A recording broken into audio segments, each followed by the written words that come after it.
Salut, c'est David de Gamecoder. Aujourd'hui, je vais vous montrer l'ancêtre du jeu Dungeon Master. Donc, Dungeon Master, c'est le jeu que vous connaissez bien, qui est sorti sur Atari ST, Amiga, qui est un jeu en 2,5D. Je vous indique ça, je vous mets ça ici sur le coin de ma vidéo. La 2,5D, c'est cette façon de faire croire qu'on est en 3D alors que c'est de la 2D. Et je vais vous expliquer ça. Et je vais vous montrer donc qu'il y a un ancêtre à ce jeu Dungeon Master. Et j'y jouais sur Amstrad, il est sorti sur Auric à l'époque. Je vais vous montrer ça sur émulateur. Il est là, il est tout près l'émulateur. On va y jouer directement dans l'émulateur Amstrad. Regardez, hop, je vais me mettre un petit peu dans le coin. Donc on va y jouer sur l'émulateur Amstrad. Le jeu s'appelle Tyrann.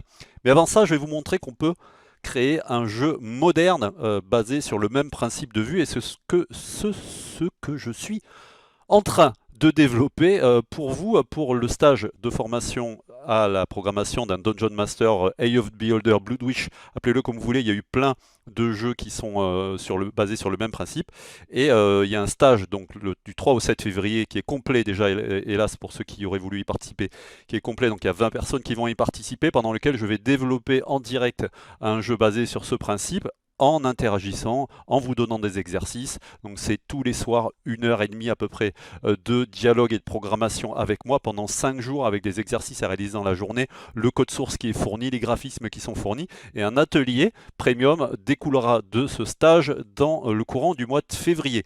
Je vous invite à vous abonner à ma chaîne YouTube, je vous invite à vous abonner à ma page Facebook, donc c'est David Gamecoder pour avoir l'actu en direct de l'école en ligne Gamecoder, école de jeux vidéo en ligne Gamecoder, parce qu'il y a toutes les semaines des nouveautés, tous les mois du nouveau contenu, et ce depuis 2016 maintenant. Donc il y a énormément de contenu sur Gamecoder. Donc vous pouvez me suivre sur les réseaux sociaux et sur YouTube pour être averti de tout ça. Regardez le résultat. Je suis assez fier, c'est un rêve de gosse que j'ai réalisé. J'ai terminé ce matin le code. Donc je suis capable d'afficher. Regardez, je suis capable d'afficher à gauche ici, vous voyez la vue en 2D, vue de dessus, qui pourra me servir de minimap, et à droite la vue en 3D. On est en programmation objet, donc on part de la même classe, une affiche la map en 2D, l'autre affiche la map en 3D, c'est transparent pour la classe principale qui utilise une vue tout simplement, une vue 2D ou une vue 2,5D, basée sur les mêmes data qui représentent le labyrinthe du donjon, et à ce moment-là on a la vue. Donc regardez, vous voyez bien qu'on voit exactement en 2,5D ce qu'on voit, ce que voit la flèche, et la flèche c'est le personnage principal et l'orientation. Je vais me tourner vers la gauche. Et regardez, je vois bien un couloir devant moi. Je vais m'avancer dans ce couloir. Là, je vois bien qu'il y a une sortie à droite. Elle se rapproche de moi. Là, elle est à ma droite. Je peux tourner, rentrer dans le couloir. Donc là, j'ai un long couloir. J'avance. Je vois le croisement qui se rapproche de moi. C'est assez bluffant quand on a réussi à coder ça. Regardez, là je vois rien au fond. Donc c'était des jeux qui étaient vraiment immersifs. On peut vraiment créer des nouveaux gameplays. Il y a un jeu notamment qui s'appelle Questlord aujourd'hui sur Android qui cartonne.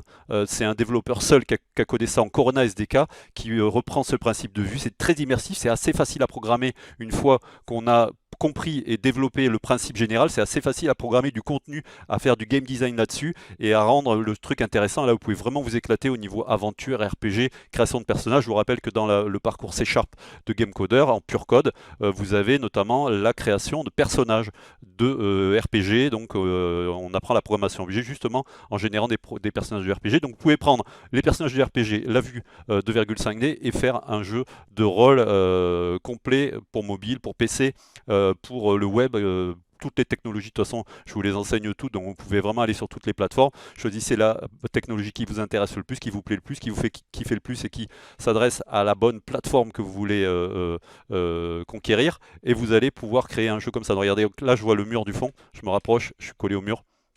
Regardez. Donc là c'est sympa parce que quand on a une grande salle comme ça, regardez, là je suis face à un mur. Donc j'ai vraiment géré tous les cas. Là je me tourne, je vois la grande salle devant moi. Je m'avance, je me tourne vers la gauche, je vois qu'il y a une sortie à droite. Je vais donc m'en rapprocher. Hop, elle est encore plus à ma droite, je me rapproche et je voilà. Donc c'est juste pour vous montrer que tous les cas, donc j'ai vraiment traité tous les cas. Donc si vous voulez voir ce que voit le personnage, j'ai un mode debug sur la minimap, je peux l'activer si vous voulez. Ici, on va faire ça ici au moment de la map 2D. Je vais faire map 2D view.isDebugMode égale true. Ça c'est moi qui ai mis un mode debug qui me permet de voir en fait le champ de vision du personnage. Donc tous les points blancs que vous voyez sur la minimap en 2D, ce sont les points qui sont visibles, et les murs qui sont visibles sur la vue en 3D, c'est-à-dire c'est le champ de vision. Et donc à partir de ces, il y a combien? Il y a 20 et quelques murs, là il y en a 10, 11, 12, 13, 14, 15, 16 murs qui sont visibles, 16 cases qui sont visibles, dont la case sur laquelle je suis, qui ne sera jamais occupée par un mur puisque je suis, donc je ne peux pas rentrer dans un mur, donc du coup il n'y a rien affiché sous moi. Par contre il y a le mur à ma droite, le mur à ma gauche, le mur en face, etc. Et ensuite 5 murs au fond et 5 murs encore plus en avant. Et donc voilà, vous avez une bonne vision du principe. Mais je vous explique tout ça le 3 février et ensuite un atelier Gamecoder pour que vous puissiez faire ça chez vous. Je vous rappelle que Gamecoder vit de ses adhésions, donc vous pouvez faire partie du club Gamecoder, du club Premium. Vous adhérez tout simplement à partir de 19 € par mois, où vous payez une somme globale et vous avez un accès à vie au club Premium et vous pouvez accéder à tous les contenus de Gamecoder, toutes les technos enseignées, tous les cours. Il y a 60 ateliers de formation aujourd'hui sur Gamecoder dans tous les domaines, que ce soit développement personnel, techno, programmation, créativité, beaucoup de langages qui sont couverts, beaucoup de moteurs qui sont couverts et vous apprenez à programmer. Pour de vrai, vous pouvez utiliser ces connaissances en programmation pour faire n'importe quoi, du jeu vidéo, mais pourquoi pas vous lancer également dans une carrière de programmeur, d'application mobile, de site web, que sais-je, parce que vous aurez compris le principe de la programmation de manière fun et pas en vous emmerdant à faire des trucs qui ne vous intéressent pas.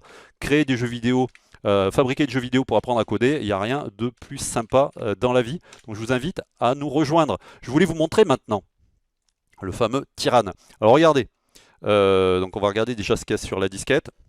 Ce qui est marrant, c'est que c'est un jeu que j'avais piraté, qu'on avait piraté avec les potes à l'époque, parce que vous regardez la liste des fichiers, et vous voyez qu'il y a des points basses, et donc c'est des fichiers en basique. À la base, ces fichiers en basique qui sont protégés contre la lecture, sauf qu'il suffisait de faire un petit POC dans la mémoire sur l'Amstrad pour virer la protection des fichiers basses une fois qu'ils étaient chargés en mémoire, et on pouvait les lister.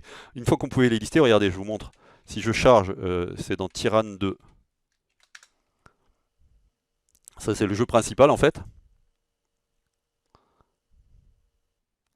Je vais passer en mode 2 pour que vous puissiez bien voir. Donc regardez, si je fais liste, on a tout le code du jeu finalement, sauf la partie affichage du donjon qui elle était codée en assembleur, mais c'est vraiment un tout petit bout du jeu.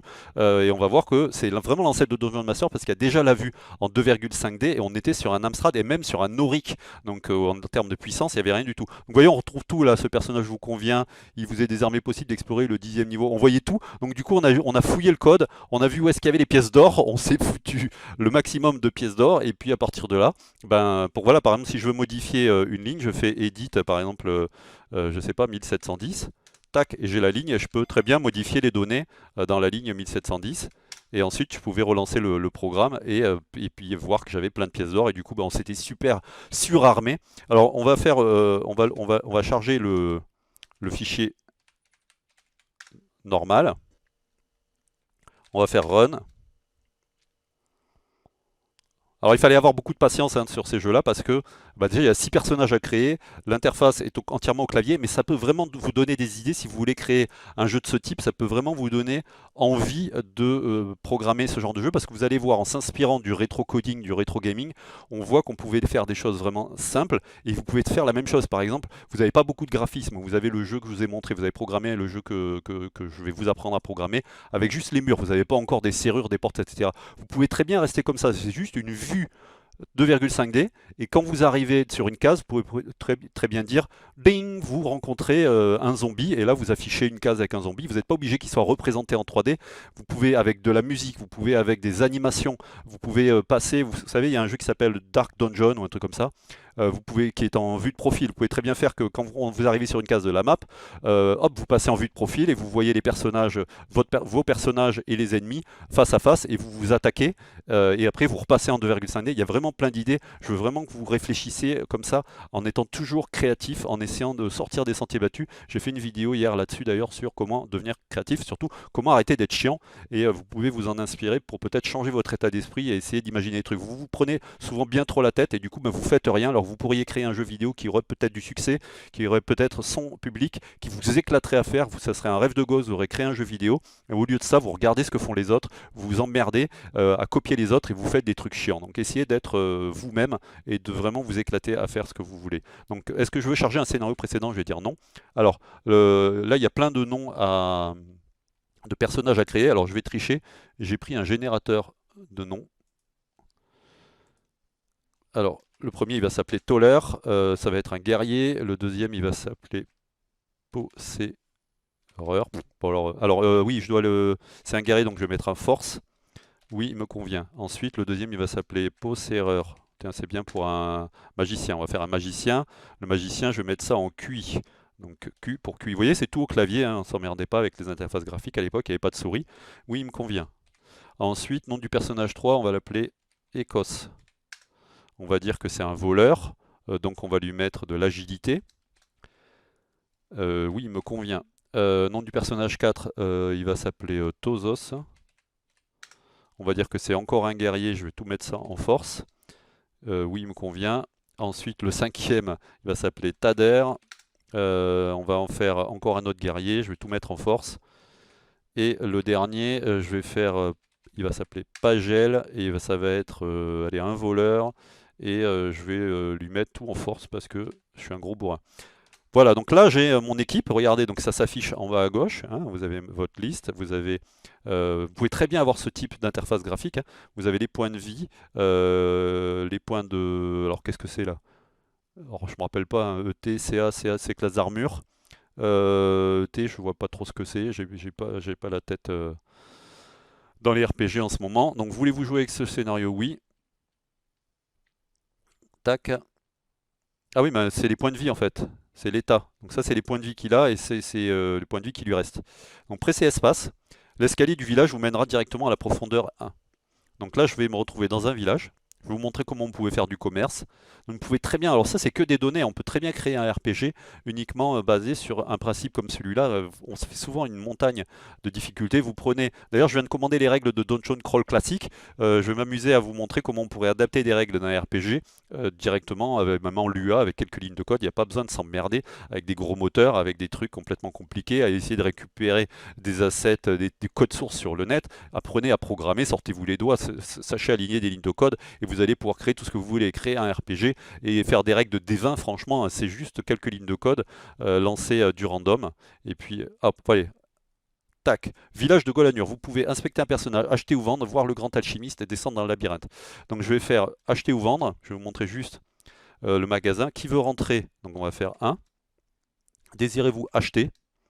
Je vous propose de choisir suite ou quitter. Donc vous voyez, c'était simple, C pour choisir, suite, S pour suite et Q pour quitter. Donc armure intégrale 30 000, j'ai que 322 écus, donc je vais acheter une armure de cuir par exemple, 5. Alors C, choisir, numéro de l'objet 5, je fais entrer. C'est programmé en langage basique en plus, hein, tout ce que vous voyez là, je vous ai montré les sources tout à l'heure. Armure intégrale, donc là maintenant j'ai plus que 232 écus, donc là je vais regarder ce qu'il y a d'autre, je fais suite. Ah, il y a de la robe, l'épée à deux mains, un fléau d'armes. Donc je vais quitter. Je vais quitter les shops. On va se lancer directement dans le labyrinthe complètement dépouillé et on va se faire déglinguer au premier combat. Mais c'est pas grave parce que je ne veux pas non plus faire le jeu complet. C'était juste vous montrer la vue 3D, 2,5D. Regardez, on a déjà la vue en 2,5D qu'on avait à l'époque. Je vais essayer de vous regarder si vous voyez ça bien. Voilà. On a déjà la vue 2,5D qu'on avait à l'époque sans aucun problème. Alors j'espère que vous voyez bien, qu'il n'y a pas de... Ouais, je pense que vous voyez bien. Regardez, donc j'ai mes personnages, mes points de vie. L'escalier monte, l'empruntez-vous parce qu'en fait je suis à l'escalier de la ville. Donc je vais dire non pour ne pas l'emprunter. Et du coup je peux me déplacer. Regardez, donc je peux avancer, avancer, avancer. Alors à l'époque il n'y avait pas de minimap, donc du coup on dessinait avec les potes, on dessinait sur un papier. À chaque case on avait un cahier à petits carreaux et puis on dessinait le donjon et du coup on découvrait sous nos yeux le donjon. Ce qui est chiant dans ce jeu, c'est que quand on combat et qu'on fuit, quand il fuit, il se déplace de quelques cases dans le labyrinthe. Du coup on savait plus où on était ni dans quelle direction on était. Donc il fallait toujours retrouver nos petits, retrouver un endroit qui nous paraissait familier. Genre, ah, il y a un couloir avec un croisement, machin, tout ça. Parce que tout se ressemble. Donc c'était assez difficile de se repérer, mais c'était ça le fun et on avait beaucoup de patience à l'époque. La patience, on l'a plus aujourd'hui. Les réseaux sociaux et les smartphones nous ont privés de notre patience. Mais à l'époque, on pouvait passer des heures à se balader dans un labyrinthe et on prenait un plaisir immense. On s'ennuyait pas, je peux vous le garantir, on s'ennuyait pas une seule seconde. Donc j'avance, vous voyez? Ah, là j'arrive à un croisement. Vous voyez qu'on a une vue très courte, hein, juste sur deux niveaux. Un, deux, trois niveaux, et c'est tout. Donc là j'avance, je peux me tourner à gauche et regarder dans ce couloir-là. Donc, je vais y aller d'ailleurs, et je vais avancer. Donc des fois on croit voir des portes, mais c'est pas du tout des portes, hein. C'est juste des petits repères. Donc voilà, là j'ai un petit bruit, c'est qu'il y a une rencontre. Je rencontre un gobelin et un chacal. Désirez-vous fuir? Je vais dire non. Là je peux faire combattre sur quel monstre? Donc ça c'est mon premier personnage. Je vais attaquer le gobelin. Le deuxième il va faire combattre le gobelin aussi. Le troisième il va faire combattre le chacal. Le quatrième il va faire combattre le chacal. Le cinquième, il va faire combattre le gobelin.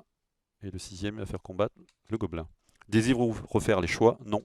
Et là, on regardait se dérouler. Et donc ça, c'est assez immersif parce que on a juste du vocabulaire. Possera poignade le gobelin, il perd 4 points de vie. Tosos frappe le chacal et manque.